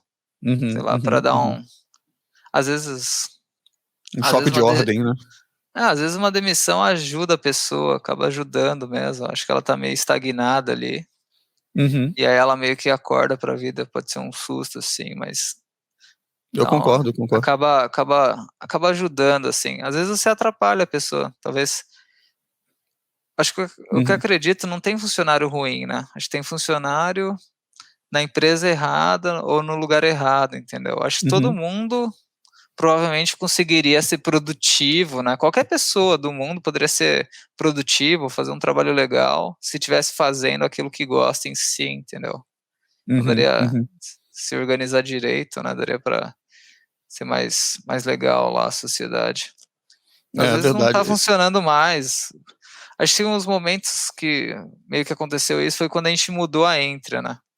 Sempre tem alguma mudança, fica meio ruim, entendeu? No sentido de Uhum, que é muito difícil você mudar uma empresa em si, né? Porque você mata uma empresa antiga e surge a nova, entendeu? Então tinha alguns devs que preferiam software house e não preferiam SaaS, certo? uhum, E aí quando você move de software house para SaaS, alguns devs vão ficar felizes que eles queriam mais SaaS e alguns devs vão uhum, ficar tristes porque eles queriam mais software house. Tem esse uhum, problema. Tem que é aqueles problemas de disrupção também. Tem o problema da Intel também, que é um caso clássico lá, só os paranoicos sobrevivem. uhum, Que a Intel era uma empresa de memória, e aí depois ela virou uma empresa de CPU, né? Então você pega todo mundo que trabalhava com memória, você tem que falar para os caras, para sua empresa lá, para o seu departamento, galera, a gente não vai fazer mais memória. Aí todo mundo que tinha aquele know-how de memória, provavelmente eles vão pensar, cara, vou ser demitido ou não, né? Se eles não se adaptarem, eles vão ser demitidos, porque se eles não migrarem para o business novo, né, que era a Uhum. CPU, eles seriam demitidos. Então, quando você muda a empresa de um tipo para outro, pode acontecer isso também. Acho que pode ser, não é nem culpa da pessoa às vezes, pode ser que não está mais alinhado mesmo, desalinhou. Sim, sim, sim, sim. Eu gosto muito, teve uma talk que eu ouvi no IBMEC, cara, tem anos isso, que eu tô tentando lembrar o nome do professor que fez essa talk, mas ele fala sobre a importância da ressonância, ele explica, né, a questão da ressonância, ele dá um exemplo clássico, eu que surfo, foi muito forte para mim, que ele pegou assim, você pegar o Kelly Slater e botar ele para surfar na Lagoa Rodrigo de Freitas, ele vai performar? Ele não vai performar, e a gente tá falando do melhor surfista de todos os tempos. E você pode pegar, às vezes, um cara que nem é tão bom assim e botar o cara numa baita praia com ondas perfeitas e tal, esse cara vai performar. Então, da importância da ressonância, né, que é aquela coisa de você estar vibrando na mesma frequência, né, duas ondas vibrando na mesma frequência. Então, às vezes, tem isso, né, que você falou, assim, as mudanças, a gente tem duas certezas na vida, né, a morte e a mudança constante. E uns brincam que imposto, né? Imposto também é uma outra certeza. Pagamento de imposto. Mas cripto tá aí que tá mexendo um pouco isso. Mas cara, se a gente sabe que a mudança é uma constante na vida, né? A ideia é que a gente tente, no máximo, rodar na mesma frequência do que a gente está procurando na vida, né? Então, seja no profissional aí, nessas mudanças, como você citou, da própria Entre, e o exemplo da IBM, acho que é quase que um dever nosso, tá? Sabe, disponível a entender as mudanças ao nosso redor e que se elas fizerem sentido pra gente, se adaptar a elas, né? Acho que isso faz muito sentido. Eu acabei É, mudando de estado também, né, se você pensar, né. é verdade, é Teve verdade, isso é jeito. recente. E às vezes tudo tem um começo, meio e fim também, né. Uhum, Acho que tem essa parte aí também, né. Às vezes é não faz verdade. mais sentido pra você também, né. Aí você tem que às vezes você fica adiando alguma coisa, né. Acho que adiar alguma coisa, acho que é a pior coisa que você faz, entendeu.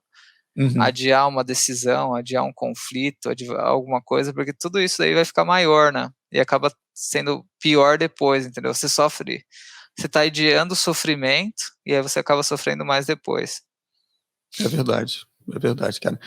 Aqui, pra gente caminhar pro final, pergunta rápida. A Intra hoje, ela é o que você, tipo, sonhou para ela, não dizendo que você agora estaria estagnando ela, por exemplo, não, é o que eu sonhei, pronto, acabou, mas, assim, quando você imaginou, quando você começou lá atrás, lá na Starbucks, e hoje o que você vê como empresa, ela é perto do que você tinha pensado, ela é muito mais, como é que você vê a Intra hoje, assim, no teu sonho pessoal, cara, o que que eu consegui aqui? Deixa eu pensar aqui, isso é uma boa pergunta, né. Acho que eu nunca pensei muita nessas coisas de sonho, assim, eu sempre fui, né, nunca pensei muito nessas coisas. A galera fica pensando demais, né, eu acabo pensando menos nessas coisas. Meu foco, assim, era sempre aprender o máximo possível, continuar aprendendo bastante. Continua difícil até pra mim, Uhum, então todo dia eu tô aprendendo bastante coisa, a gente tá tomando porrada aí todo dia também, tá difícil. Acho que a gente tá bem no começo ainda, acho que a gente acho que a gente vai tem bastante chance de crescer bastante aí, tanto de produto, tanto de time, tanta coisa. Tem bastante coisa uhum. acontecendo também que eu ainda não posso comentar, mas acho que a gente tá caminhando pra um caminho bem legal mesmo. Acho que talvez demorou um pouco mais do que a gente esperava, é mais difícil que parece, é bem mais difícil que Bem mais parece, difícil. é bem mais Esse difícil que glamour, parece. esse glamour do empreendedorismo, ele acaba que No mancha um pouco, né, Brasil, a né. realidade. No Brasil é bem mais difícil ainda, né. Acho que o Brasil, se você der certo no Brasil, você dá certo em qualquer lugar do mundo. Acho que tem isso aí, o Brasil é bem hard mesmo. É verdade. É Mas, verdade. cara, a gente tá bem feliz, bem animado, a gente tá fazendo bastante coisa legal, a gente contratou um designer faz pouco tempo também pra deixar tudo bonito agora. A Uhum, gente tá ficando bem legal. Acho que a gente já amadureceu bastante em vários pontos, assim, desenvolvimento, produto, bastante coisa a gente já meio que resolveu, assim, e agora a gente tá resolvendo outras coisas, assim. Sempre tem coisa pra bacana. resolver, né. Acho que a gente tá num É, caminho bem legal, cara, acho que os próximos meses aí, os próximos anos vai ser bem legal, e talvez a Intra fique até um pouco mais conhecida. Pô, legal, cara, bacana. Vou ficar aí ansioso para saber essas novidades. E para fechar aqui, penúltima pergunta, o Web3, alguma coisa que a Entria tem visto ou atuado nesse sentido, ou vislumbra atuar? Ainda não, a gente ainda está muito no Fiat ainda, no Pix, Uhum. por hora, mas a gente sempre está estudando essas coisas. Acho que o mais próximo que teria aí seria o Real Digital lá, né, esqueci a sigla lá, CDBC, alguma coisa CDBC. assim. Uhum. Eles estão até vendo essa coisa de ter DeFi, então tem bastante coisa. Mas é um assunto que te atrai atenção pessoalmente falando, né? Também. Eu entendo bastante disso já também, essa parte da matemática, criptografia, chave primária, chave privada, pública, como que manda transaction. Já fiz uns contratos também, já fiz algumas coisas para brincar também. Tenho bastante interesse, assim, é bem interessante, assim, eu acho que é uma mudança de paradigma, acho que está virando mainstream agora. Ainda não, né, mas tem boa chance de virar mainstream. Várias empresas grandes agora estão começando a usar isso, até o Stripe, né, que o Stripe tinha coisa de cripto e depois voltou. Acho que tem algumas coisas bem para eles resolverem, né, escalabilidade, deixar barato, que o gás está bem caro, né. Tem várias coisas difíceis, né, porque querendo ou não, tem vários desafios tecnológicos bem difíceis, né. E é uma tecnologia um pouco difícil também para quem está começando, assim, quem não tem uma base matemática, alguma base mais pesada, assim, né, fica meio difícil de entender mesmo o que é um blockchain, como que você liga um no outro, essa coisa por que tem o SHA lá, né, para que serve o SHA, para que não serve, como que você valida, o que é a altura do bloco, tem várias coisas assim, o que é o DeFi, né. Sim. Tudo que existe no Fiat World vai ter lá no Crypto. Eles vão recriar tudo lá, né. E tem várias coisas, sei lá, tem bastante desafio, bastante problema, assim. Acho que vai ser bem interessante. Deixar rápido também, né, deixar instantâneo. Vai ser bem interessante. Tem várias coisas aí acho que tem bastante coisa interessante aí, VR, AR, eu acho que o mundo vai começar a acelerar aí. O mundo sempre evolui mais rápido do que a gente espera, né, por exemplo, esse ano teve a RMNA lá, que também foi uma coisa genial, né, uma vacina que meio que ensina a sua célula a produzir algumas proteínas para combater o vírus, é uma coisa meio como se você estivesse programando seu corpo para isso, né, meio, cara, uma viagem mesmo. Meio ficção científica, né. Então, pode estar meio longe, mas programação biológica, né, imagina, em vez de você criar um robô, você poderia, sei lá, programar uma célula biológica, entendeu, orgânica, daria para você fazer uma coisa meio maluca, assim. É verdade, é meio louco, mas a gente está caminhando rapidamente para isso. Isso aí, tem bastante coisa legal. O que eu tenho feito, tenho lido muito, todo dia eu sempre leio uns 10, 20 artigos diferentes, assim, ao longo do dia. Eu sempre vou fazendo essa coisa ao longo do dia mesmo, meio espaçado, intercalando as coisas, até melhor para aprender, né. O ideal é sempre você ler mais de um livro por vez também, porque para você relembrar mais, você tem que esquecer, né. Eu tenho admiro essa tua pegada. Eu tenho um pouco mais de dificuldade nesse sentido. Eu consumo, como eu falei, muito conteúdo, uso muito Audible, assim, eu sou muito, gosto muito de ouvir livros, então, e geralmente faço isso, por exemplo, quando eu tô ou fazendo uma caminhada de manhã e tal, uma corrida, é ali que eu tô no livro e tal. Mas durante o dia eu confesso que para mim funciona melhor o foco, tipo, no código, e aí o intervalo pequeno, mas se eu saio muito, eu ainda acabo perdendo um pouco o flow. Acabo saindo para voltar. Se eu tiver um problema, então, punk para resolver, eu tenho que estar ali, sabe, quase que com aquelas coisinhas do burro aqui, assim, para não perder muito o foco. Mas acho muito, muito bacana essa tua pegada, né? Porque acho que isso reflete em quem você é e no conhecimento que você tem e compartilha, com toda certeza. E, cara, para a gente terminar aqui, eu queria te perguntar uma última coisa, na verdade é quase uma mensagem, o nosso público, como eu falei, ele é um público que ele varia muito, né? Mas vai desde o cara que está começando agora, ao cara que quer empreender no desenvolvimento, ou seja, já tem um pouco de experiência e tal.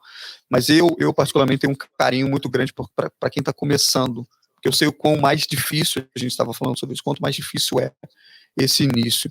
Então, assim, se eu pudesse deixar um recado para essa galera, assim, cara, que você diria assim, para essa galera que está começando agora, ou já conhece um pouquinho de código, mas ainda está naquele processo de, cara, não sei bem se é isso, pô, tô quase desistindo. Qual é a mensagem aí do Cibeles para essa galera? Beleza. Eu acho que quem quiser mandar, sei lá, um DM lá no Twitter pode mandar, tô sempre aberto lá, bem mais acessível do que parece. É pouca gente que manda DM, então dá para responder, né? Meu custo de responder as coisas é bem baixo, então provavelmente o custo da pessoa me perguntar é maior. Ela vai demorar meia hora para perguntar e eu vou responder em 2 minutos, que eu provavelmente devo ter alguma coisa pronta de resposta. Então, pode mandar para mim. Acho que às vezes você só precisa ver algum exemplo, né? Para você acreditar que aquilo é possível, né? Você precisa ver alguém parecido que deu certo para você fazer isso mesmo, né? Isso daí meio que aconteceu comigo lá na UBMAP, que, por exemplo, a USP, se você pensar para quem é de escola pública, eu fiz escola pública sempre, né? Eu nunca fiz cursinho também. Então a USP é meio que longe, né? Para quem é de escola pública. Você fala, cara, não dá para se passar ali, é tipo surreal, né? Impossível. Mas lá no UBMAP eu vi um cara com uma camiseta da USP e aquilo já tornou uma coisa mais plausível, né? Mais próxima, mais verossímil, né? Então, às vezes, você mandar a mensagem pra galera que você acha como referência ou não, você vai ver que elas são uma pessoa comum. Eu sou uma pessoa comum, você é uma pessoa comum também, não tem nada especial. A gente só tá fazendo isso aqui mais tempo, só isso. Não tem nada de mágica, não tem nada, sei lá, especial, nada diferente, né? Assim. Só você manda mensagem para as pessoas, você vai ver que elas vão responder, elas são bem acessíveis também. Você vê que são pessoas normais, e aí o começo é meio difícil mesmo, porque parece que você não sabe nada, e você não sabe mesmo.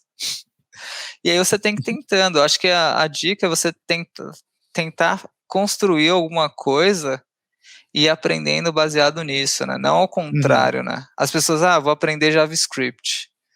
Cara, eu nunca aprendi JavaScript, eu nunca parei, cara, eu vou aprender JavaScript.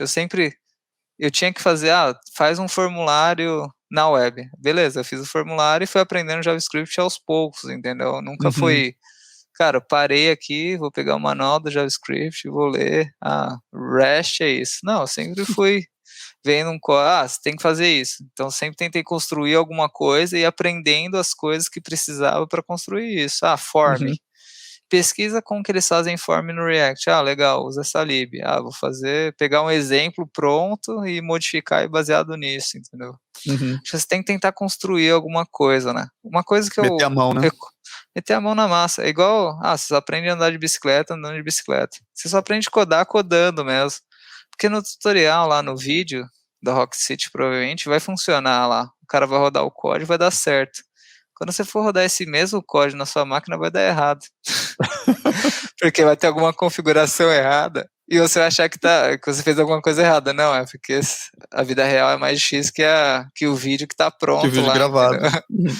E a realidade é mais difícil mesmo. A realidade, sei lá, é imperfeita, né? Então você tem que tentar mesmo, pede ajuda pra galera, não tem problema falar que não sabe. Ninguém sabe tudo também. Eu tenho milhares de coisas aí que eu não sei, que eu tô aprendendo também.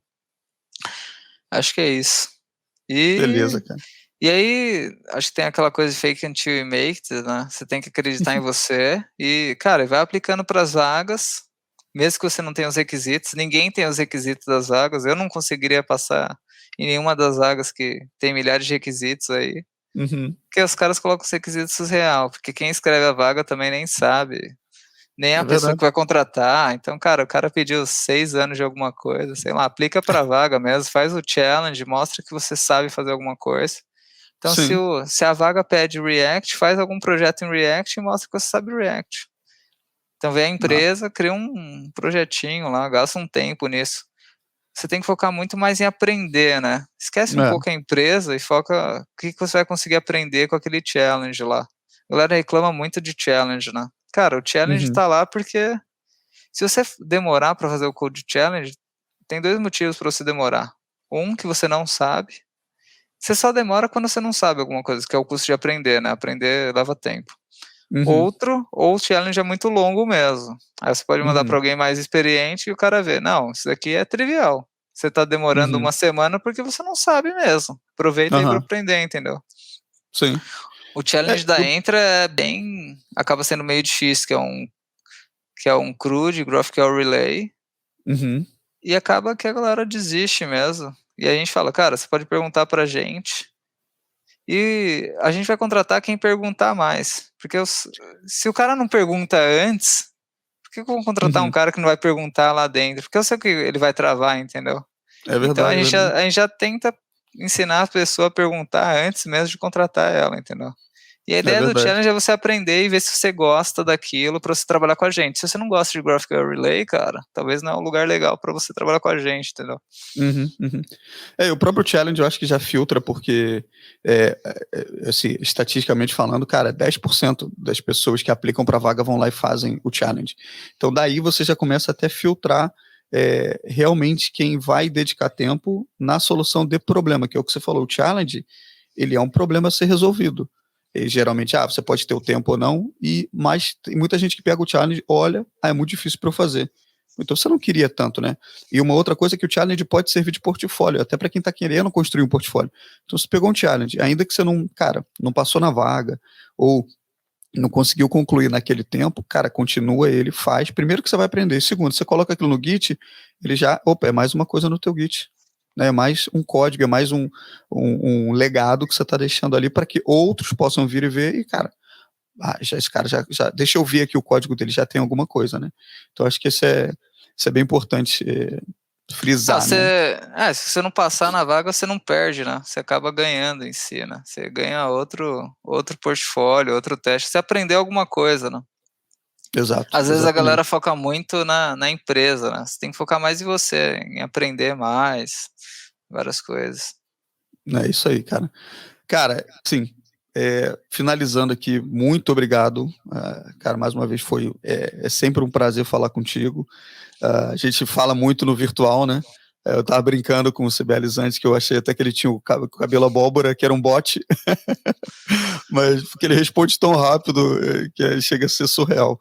Mas é muito legal, assim, cara, conversar contigo assim, nesse formato e extrair um pouco mais não só da tua experiência, né, mas do que você pode compartilhar comigo, porque para mim, assim, se fosse só uma call aqui, eu e você já teria aprendido pra caramba, mas assim, poder escalar esse conteúdo e disponibilizar para mais gente, né, beber dessa fonte, para mim é quase que impagável. Então, assim, brigadão mesmo, assim, por ter aceito o convite, por estar aqui até essa hora.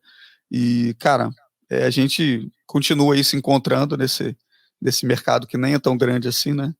E é isso aí, cara. Te agradecer. Eu acho que foi bem legal isso daí, bastante pergunta interessante, importante aí, bastante tópico legal. Bastante gente tem curiosidade, né? Eu acho que a recomendação também as pessoas, vocês têm que fazer mais perguntas, né? As pessoas têm que fazer mais perguntas, né?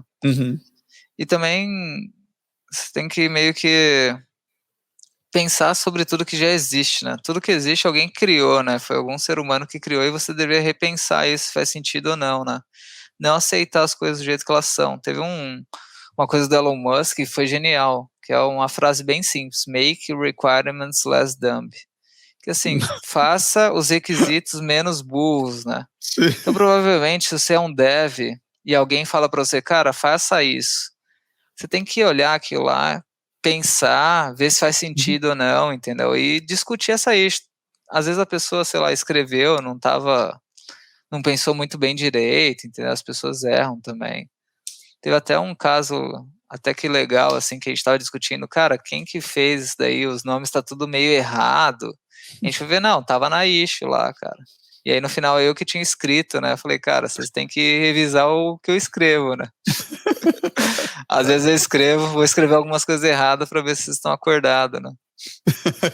E a ideia, cara, por exemplo, mesmo que seja o CEO da empresa, cara, você não pode aceitar, entendeu? Você tem que ver, cara, é o que é melhor para o cliente final, para o produto, faz sentido? às vezes o cara, sei lá, acha que é, mas não é, né? Tem aquela coisa do Steve Sim. Jobs, né? As melhores ideias têm que ganhar, né? E acho que Uhum. para você construir uma empresa legal, as melhores ideias têm que ganhar, né? Então não importa se a ideia veio do estagiário. Cara, se o estagiário Uhum. teve uma ideia melhor que o CEO, usa a ideia do estagiário, meu. Acho que É. você tem que tirar meio essa coisa de cargo, né? Que a galera foca muito. E, cara, vamos focar na melhor ideia. Cara, esse cara teve a melhor ideia, vamos focar nesse, beleza, meu. Ah. Cara, muito legal, muito legal. A gente podia estar conversando aqui horas e horas, mas o tempo é finito, né? Mas Tem jeito. cara, não tem jeito. Mas, cara, obrigado mais uma vez. Obrigado por compartilhar esse conhecimento aí teu. E para quem não conhece, né, o trabalho aí do Cibeles, ou não conhece ele nas redes sociais, eu vou estar deixando tudo, sabe, bem mastigado assim para vocês, os links todos, para você seguir e aprender mais com esse cara que tem me ensinado diariamente. Então eu tenho, e aí eu faço aí da minha voz a voz de uma comunidade inteira. Então eu espero que você também tenha aprendido bastante com esse nosso bate-papo aqui, e que continue a aprender, seguindo as dicas que foram dadas hoje aqui, mas também seguindo o que ele vem compartilhando nas redes sociais. Ele, como já falou aqui, o DM está sempre aberto, então que você possa usufruir desse recurso que está aí de graça, né, para você. O único impedimento de você evoluir é você mesmo. Tá bem? Então, essa era a nossa dica, nosso bate-papo de hoje. Mais uma vez, obrigado, Cibeles. E a gente se vê, cara. Um abração. Valeu.